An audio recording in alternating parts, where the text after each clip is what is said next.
Programang ito ay rated SPG, striktong patnubay at gabay ng magulang ang kailangan. Palpak nga ang plano ni Olga na pagpaslang kay Tanggol dahil hindi kasi nakabalik si Tanggol at Bubble sa kulungan. At isa pa ay kahit gaano kalaki ang ibabayad ni Olga kay Espinas ay hindi papayag si Espinas na may gumalaw kay Tanggol dahil mas malaki ang kikitain ni Espinas kay Tanggol bilang hitman. Kaya magkakainitan si Espinas at Olga. Galit na galit kasi si Olga kay Espinas at babantaan niya ito. Ngunit tatablahin lang siya ni Espinas at babantaan niya rin si Olga. At dahil hindi kaya ni Olga si Espinas ay ipagpapaliban muna ni Olga ang plano niyang pagpaslang kay Tanggol. Sa kabilang banda naman ay hindi matatahimik si Ramon hanggat hindi niya napapatay si Rigor.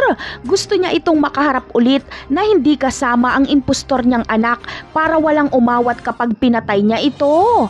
Pero bago ang lahat ay kailangan munang singilin ni Ramon ang taong responsable sa pagkakatunto ng kapulisan sa kanilang bodega.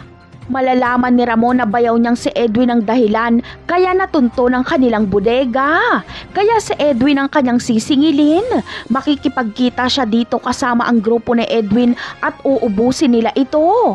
Kulang pa ang buhay ni Edwin sa kabayaran sa laki ng halaga ng nawala kila Ramon.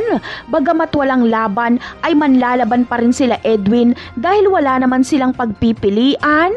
Napakarami pa nating dapat abangan sa mga susunod na episode. Paalam!